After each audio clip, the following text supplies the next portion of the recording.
200 tentara Jepang itu gugur. Jadi rakyat Aceh itu mundur gitu.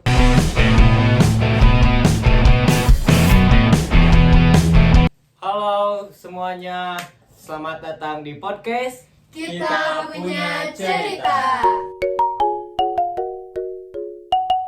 Nah, di sini saya Ridho Istaparapi. Di sini kita akan menceritakan tentang sejarah perlawanan rakyat Aceh melawan Jepang. Dan di sini kita gak sendirian juga ya. Di sini kita ditemani oleh teman-teman saya yang di sini ada yang bernama siapa? Nama saya Kamila. Halo teman-teman semuanya. Halo, saya Aster. Halo, saya Gendis. Halo, saya Martin. Nah, dari itu teman-teman saya. Jadi saya mau bertanya dulu sebelum ke pertanyaan selanjutnya. Jadi apa sih yang kalian tahu tentang Aceh? Jadi Aceh itu bukan cuma sekedar wilayah yang ada di ujung barat. Aceh juga merupakan wilayah yang memiliki kerajaan Islam pertama, yaitu Kerajaan Samudra Pasai. Nah, dari sana mulailah Islam itu menyebar ke seluruh Indonesia. Jadi nggak heran kalau Aceh itu disebut sebagai Serambi Mekah, karena dari dulu juga merupakan benteng Islam yang ada di Indonesia. Oh, jadi gitu ya. Gimana sih awal mula rakyat Aceh melawan Jepang? Kan tadi Jepang katanya sebagai saudara tua ya. Ya, saudara tua itu dijadikan propaganda oleh Jepang untuk menarik simpati rakyat Indonesia. Nah, Jepang ini tiba di Aceh itu pada tahun 1942 dan awalnya juga didukung oleh organisasi Islam di Aceh. Pusat ulama seluruh Aceh mendukung Jepang karena Jepang itu dianggap dapat membebaskan Indonesia dari Belanda. Nah, tapi ternyata anggapan masyarakat Aceh itu ternyata salah. Bahwasannya ternyata Jepang itu lebih menekan rakyat Aceh. Mereka melakukan penekanan seperti kerja paksa dan juga lain sebagainya. Nah, maksudnya gimana? Apa yang mereka lakuin? Banyak hal, misalnya Jepang itu sering melakukan judi, lalu lalu minum-minum, dan yang paling parah itu mereka melakukan sekirei atau penghormatan kepada dewa matahari. Mereka biasanya membungkukkan badan mereka ke arah matahari terbit. Mereka ini menganggap bahwasannya sekirei ini sebagai bentuk penghormatan mereka terhadap Kaisar Jepang. Makanya salah satu ulama besar di Aceh yaitu Tengku Abdul Jalil mengeluarkan fatwa bahwa Jepang itu merupakan kafir majusi, lebih berbahaya daripada Belanda yang disebut sebagai kafir kitabi. Perang Bayu ini adalah perang pertama atau perlawanan pertama dari rakyat Aceh terhadap Jepang. Nah, perang Bayu ini adalah perang yang terjadi di Desa Bayu di Lokus Semawe. Nah, pada tanggal 10 November 1942 perang Bayu ini terjadi dengan dipimpin oleh Tuku Abdul Jalil. Beliau adalah seorang dia atau pimpinan pesantren Chot Plieng. Dari awal juga Tengku Abdul Jalil itu udah nolak keras kedatangan Jepang ke Aceh. Makanya ia menyiapkan 400 dayah atau anak pesantren untuk melawan Jepang. Terus gimana sih perang ini pecah? Nah, awalnya kan Jepang itu berusaha untuk berdamai dengan Tuku Abdul Jalil. Namun ternyata usaha dan bujuk rayu dari Jepang ini ditolak mentah-mentah oleh Tuku Abdul Jalil. Akhirnya pada 7 November 1942 Jepang mulai menyerang kediaman Tuku Abdul Jalil dan keluarganya. Jepang itu membakar kediaman tersebut sehingga akhirnya Tuku Abdul Jalil, keluarga serta diah-diahnya mundur dari Desa Bayu. Nah, bagaimana pasukan Aceh itu bisa bertahan? Nah, pasukan Aceh itu melawan secara habis-habisan, melawan dengan gagah berani. Akan tetapi karena kurangnya kesenjataan atau kalah dari persenjataan, pasukan Aceh jadi kewalahan. Dan pada tanggal 7 November, tepatnya sore hari, Tengku Abdul Jalil dan juga para pengikutnya itu berjumlah 19 orang dinyatakan gugur. Dan yang lebih parahnya itu, pasukan Jepang memutilasi jenazahnya sebagai bentuk balas dendam. Oh, berarti Jepang itu brutal ya? Iya, Betul. bisa dibilang begitu. Hmm. Iya, tapi setelah kejadian itu bukannya merasa takut, rakyat Aceh itu justru semakin bersemangat. Lalu 3 tahun setelah Perang Bayu itu atau pada tahun 1905 muncullah perang baru yang disebut dengan Perang Pandar. Oh, begitu ya. Nah, kan tadi udah ya bahas perang Bayu.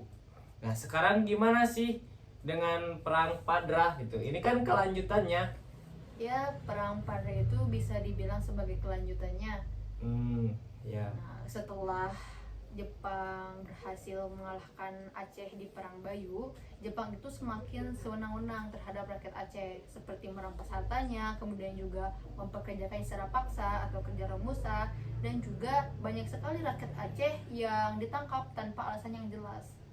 Nah, ini tuh membuat rakyat Aceh marah. Pada akhirnya tokoh-tokoh ternama Aceh seperti Kucik Usman, Ya. terus Kucik Johan, Tuku Ibrahim, lalu Tuku Jacob, Tuku Akopang, dan juga Tuku Nyak Isa itu mulai merencanakan bagaimana cara untuk membalas Jepang. Oh iya iya iya. Nah, apa sih perbedaannya perang Padrah sama perang Bayu itu? Nah, ini menarik banget nih tentang perang Padrah sama perang Bayu ini. Nah, kalau misalkan perang Bayu itu ya terjadi secara spontan, terus berlandaskan agama. Kalau misalkan perang Padrah ini lebih tersusun. Jadi mereka ini mulai merencanakan bagaimana cara menyerangnya, lalu di mana tempatnya, kapan waktunya. Terus gimana sih jalannya perang ini tuh? Nah, serangan pertama itu dilakukan pada tanggal 2 Mei 1945. Pasukan Aceh menyerang markas Jepang yang ada di Pandrah itu pada malam hari dan menewaskan tentara Jepang. Akan tetapi ada salah satu tentara Jepang yang berhasil lolos dan juga melapor ke markas besar tentara Jepang. Wah, terus Jepang langsung balas dendam dong. Iya, benar banget. Nah, keesokan harinya ya, Jepang ini mengirimkan satu kompi tentaranya dari Briem. Nah, buat informasi ya, satu kompi ini bisa berkisar sekitar 180 sampai 200 orang tentara. Nah, lalu mereka juga mengirimkan 2 regu tentara mereka atau polisi mereka dari Sigli. Nah, kemudian tentara-tentara yang udah dikirimkan itu mereka mulai memburu penyerang-penyerang yang sudah menyerang markas mereka. Mereka kemudian mencari sampai ke Gunung Bagelang. Oh, terus jadi rakyat Aceh itu mundur gitu? Enggak mundur dong. Oh, Nah, mundur. justru rakyat Aceh itu memancing Mancing. Jepang memancing Jepang untuk ke lokasi yang udah ditentuin. Nah, pada tanggal 5 Mei 1945, pasukan Aceh itu melakukan serangan besar-besaran tepatnya di kampung Leuwih Dayuh. Oke, tepatnya di Leuwih Simpang. Di Leuwih Simpang. Dan hasilnya apa? Hasilnya 200 tentara Jepang itu gugur beserta pejabat tinggi lainnya. Wah, gila. Berarti ini kemenangan besar buat rakyat Aceh. Iya, betul sekali. Iya, tapi sayangnya banyak juga pejuang Aceh yang gugur. 42 orang serta 1 orang perempuan yang tengah mengandung juga ikut gugur. Mereka kemudian dimakamkan di Betploh. Oh, terus gitu Jepang itu nyerah gitu. Iya kan Jepang kalah ya di perang Iya. Padrah. Nah, setelah itu Jepang udah nggak ada lagi kekuasaan atau nggak ada lagi kendali di daerah Aceh. apalagi kan Jepang juga lagi ngadapin kekalahannya di perang Pasifik. Nah ini merupakan ya bisa dibilang juga perang Padang itu merupakan perlawanan terakhir dari rakyat Aceh sebelum Jepang angkat kaki dari Indonesia. Oke, kalau kita lihat Jepang kayaknya susah banget ya buat di Aceh. Buat naklukin Aceh. Iya, naklukin Aceh. Iya, Dibandingin daerah lain. iya, soalnya kan kalau misalkan disebutkan Aceh itu memiliki strategi yang efektif. Mereka melakukan serangan strategi Gerilya. gerilya, Ya. di mana mereka itu melakukan pertarungan secara sembunyi-sembunyi. Jadi mereka tidak melakukan perang secara langsung seperti yang di film-film yang kayak Oh iya iya benar, Mereka benar, tuh benar, enggak. benar. Jadi mereka itu menjebak tentara Jepang seperti yang tadi disebutkan ya, digiring tentara Jepang ke pegunungan, lalu juga penyerangan sembunyi-sembunyi di malam hari, lalu juga menyerang melalui perkampungan-perkampungan karena mereka ini sangat didukung oleh masyarakat Aceh. Gitu. Kalau dari analisa aku sih mereka rakyat Aceh juga paham medan Jepang yang biasa perang di perkotaan. Jadi kesulitan saat masuk ke daerah Aceh yang penuh hutan dan perbukitan. Ya betul, karena kan udah biasanya di perkotaan, tapi di Aceh itu malah pegunungan sama hutan-hutan, jadi kan agak susah juga buat Jepang. Oh gitu. Jadi rakyat Aceh itu berarti lebih unggul di medan perangnya gitu ya? Yap, betul. Bisa disebut kayak gitu. Oke oke. Betul sekali. Selain karena faktor-faktor itu juga kan pejuang Aceh itu mendapat dukungan penuh dari masyarakatnya, di mana ketika mereka melakukan pertempuran di perkampungan kecil itu, masyarakat Aceh juga ikut andil. Mereka menyembunyikan pejuang-pejuang tersebut di rumah mereka. Jadi ketika tentara Jepang tersebut bertanya di manakah orang ini, mereka pasti bakal menjawab saya tidak tahu atau saya tidak melihat, begitu. Selain perang gerilya ada strategi yang lain? Salah satunya itu adalah serangan mendadak di malam hari. Di mana pasukan Aceh itu menyerang sembunyi-sembunyi markas tentara Jepang di malam hari.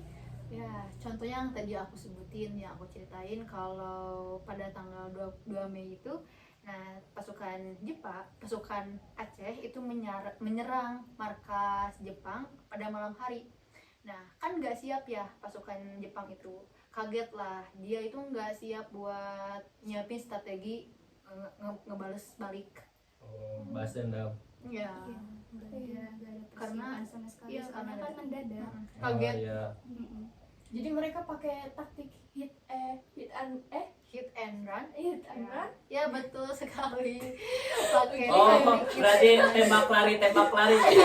Enggak juga, enggak. Tapi hit and run itu jadi pasukan Aceh nyeranglah pasukan Jepang. Terus udah gitu teh mereka langsung kaburnya itu ke hutan atau ke pegunungan. Nah Jepang yang nggak biasa sama Medan itu, mereka jadi kewalahan buat ngadepin pasukan Aceh. Oh keren banget ya, berarti rakyat Aceh itu gak cuman punya semangat untuk berjuang gitu ya, berarti tapi rakyat Aceh juga punya strategi gitu untuk bikin Jepang kewalahan gitu. Tepat benar banget. Makanya Jepang itu nggak pernah bisa benar-benar mengendalikan Aceh, soalnya kan mereka itu emang menang secara militer, tapi di strategi sama kondisi geografis Aceh itu mereka kalah, mereka nggak pernah biasa. Oleh sebab itu mereka itu nggak pernah benar-benar bisa mengendalikan Aceh. Ya kalau diingat-ingat dari kan sebelum itu kan Aceh juga pernah menghadapi Belanda. Nah di sana juga Belanda juga kewalahan menghadapi pasukan Aceh, karena itu strateginya yang benar-benar gila banget sih, keren. Dan iya pas Belanda itu bisa ngalahin Aceh Aceh ketika pakai taktik adu domba. Oh begitu. Nah semuanya tadi kakak-kakak ini sudah menceritakan ya tentang perang tadi, dan sebelum kelanjutannya nih, kalian paham gak sih yang tentang kakak-kakak ceritain ini, dampak perlawanan rakyat Aceh terhadap Jepang? Nah, eta. Oke, setelah perlawanan ini dampaknya gimana sih? Dampaknya itu banyak banget, kayak secara ekonomi, terus juga Jepang itu istilahnya merampas sumber daya Aceh, terus juga karena sumber dayanya dirampas ya, masyarakat Aceh juga pasti bakal kelaparan. Terus secara sosial banyak keluarga keluarga yang kehilangan anggota mereka, terus ya kehilangan anggota keluarga mereka itu bisa jadi karena Romusa atau juga perang-perang yang telah terjadi. Nah, sebelum itu teman-teman tahu nggak sih kalau Aceh itu jadi satu-satunya daerah yang berhasil mengambil kapal selam milik Jepang. Milik Jepang? Ya, Kok bisa? Oh, itu saya baru satu-satunya- tahu itu. Satu-satunya daerah yang berhasil ngambil kapal Kenapa selam. bisa? Jadi karena mereka juga Jepang ya konteksnya, karena Jepang juga ternyata kalah di Perang Dunia II, lalu juga menyerah di Perang Padrah ini, maka kapal selam yang tadinya milik Jepang ini kemudian diambil alih oleh Aceh sebagai misalkan disebut kompensasi mungkin. Sebagai bentuk penyerahan wilayah. Oh, keren banget ya. Jadi bukan cuman melawan gitu. Iya. Rakyat Aceh juga bahkan dapat trofi perangnya gitu ya. Itu Hmm. kapal selam trofinya. Oh, Tapi itu gitu. nggak akan sebanding sama perjuangan para pejuang. Nih, oke ya, kita udah bahas banyak banget nih hari ini. Mulai dari perang Bayu, perang Padra, strategi perang, sampai propaganda Jepang. Intinya rakyatnya Aceh itu luar biasa dalam mempertahankan tahanan mereka ya. Iya. Dan ini nunjukin kalau perlawanan rakyat Aceh tuh gak main-main. Yap. Mereka gak gampang ditaklukkan. Semoga ini bisa dijadiin pelajaran buat kita semua ya. Untuk hari ini kalau perjuangan itu nggak harus secara frontal, tapi bisa juga dengan cara strategi yang cerdas. Betul. Bagus banget ya. Terima kasih untuk kakak-kakak ini yang sudah menjawab pertanyaan kakak yang di sebelah kiri saya, sudah menjelaskan gitu ya tentang perang-perang tadi. Makasih ya buat semuanya yang udah dengerin. Sampai jumpa lagi di lain waktu. Oke. Bye bye.